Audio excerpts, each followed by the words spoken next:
Selama ini, banyak yang mempercayai bahwa Nyi Roro Kidul merupakan sosok ratu dan penguasa gaib Keraton Pantai Selatan Jawa ataupun penunggu Laut Selatan Pulau Jawa. Sang Ratu Laut Selatan ini bisa menjelma menjadi manusia yang sangat cantik bak seorang ratu kerajaan. Beredar juga dari mulut ke mulut orang-orang terdahulu bahwa Nyi Roro Kidul bisa berubah bentuk menjadi ular yang besar. Sementara itu, Pantai Selatan yang menjadi daerah kekuasaan Nyi Roro Kidul ini berhadapan dengan Samudra Hindia yang merupakan zona subduksi lempeng bumi. Sehingga jika terjadi gempa atau bencana dari Laut Selatan, seringkali disangkut pautkan dengan keberadaan sang penunggu laut tersebut. Berikut ini adalah 5 misteri mengejutkan tentang Nyi Roro Kidul.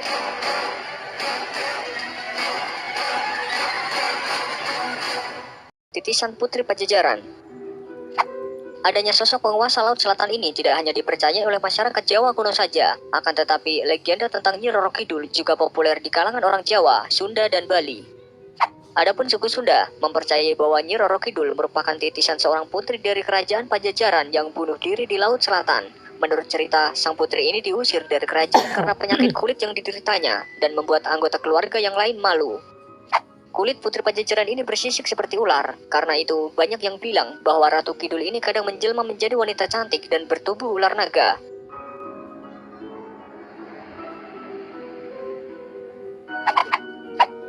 Istri spiritual raja. Sosok ratu yang berkuasa ombak Samudra Hindia dan istana di dalamnya ini juga dikenal sebagai pelindung dan pasangan spiritual pendiri kerajaan Mataram dan keturunannya, baik Kesultanan Yogyakarta maupun Kasunanan Surakarta. Seperti yang diceritakan oleh Kanjeng Pangeran Winarno Kusumo yang merupakan wakil pengageng Sasana Wilapa Keraton Surakarta, bahwa awalnya Pangeran Panembahan Senopati ingin mendirikan kerajaan baru, yakni Kesultanan Mataram. Karena itu, ia bertapa di Parangkusumo atau Pantai Selatan, yang menyebabkan Sang Ratu Kidul merasa terganggu. Sang Ratu yang melihat Panembahan Senopati yang tampan, lalu jatuh cinta dan meminta agar Panembahan menghentikan tapanya. Dan sebagai gantinya, Ratu Kidul akan membantu mendirikan kerajaan, dan ia dilamar untuk menjadi pasangan spiritual serta melindungi kerajaan. Tak hanya itu, bahkan Sang Ratu pun juga menjadi pasangan spiritual semua raja keturunan Mataram.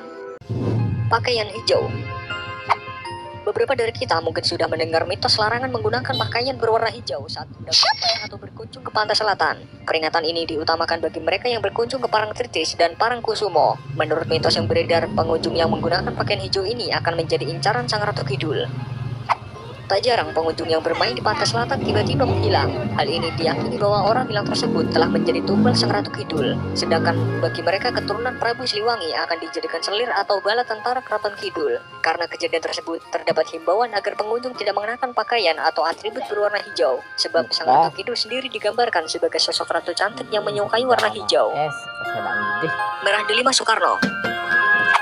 Misteri hilangnya mustika merah Delima Soekarno memang sudah bukan lagi cerita baru yang harus dihebohkan. Cincin merah Delima Soekarno diketahui memang telah hilang semenjak tahun 1963, tepat saat lawatan beliau ke Yogyakarta. Peristiwa hilangnya cincin merah Delima Soekarno itu diyakini terjadi karena pemiliknya yang sebenarnya, yakni Kanjeng Ratu Nyi Roro Kidul, mengambilnya secara gaib. Sebelumnya, selama cincin itu tak di tangan Sang Ratu Pantai Selatan, kerajaan gaib Laut Kidul diketahui banyak digempur oleh kerajaan-kerajaan gaib di sekitarnya. Oleh karena itu, dengan sangat terpaksa Nyi Roro Kidul mengambil mustika tersebut dari jemari Soekarno. Semenjak pengambilan cincin merah Delima itu, Soekarno secara berangsur-angsur hilang kesaktiannya. Beliau pada akhirnya dengan mudah dijatuhkan oleh lawan politiknya dengan tipu daya yang amat terstruktur dan sistematis. Pintu gerbang bertemu Sang Ratu. Selain legenda dan mitos tentang Nyi Roro Kidul, ada yang mempercayai tempat-tempat sebagai pintu gerbang untuk bertemu Sang Ratu. Di antaranya Pantai Pelabuhan Ratu di Jawa Barat, Keraton Surakarta Hadiningrat, Pantai Sembukan, Pantai Parangtritis, dan Wihara Kalyana Mita. Bahkan pemilik hotel di kawasan Pantai Selatan, Jawa, dan Bali menyediakan kamar khusus untuk Sang Ratu. Salah satu yang paling legendaris adalah kamar nomor 327 dan 2401 Hotel Grand Bali Beach. Konon katanya kamar tersebut merupakan satu-satunya kamar yang selamat saat terjadi kebakaran besar pada tahun 1993 yang lalu, yang dipercayai dilindungi oleh Sang Ratu. Begitu pula dengan Hotel Samudra Beach di Pelabuhan Ratu yang memajang lukisan Ratu Kidul karya Basuki Abdullah. Selain itu, Pantai Watu Ulo yang terletak di Kecamatan Ambulu, Jember juga dipercaya sering didatangi oleh Nyi Roro Kidul.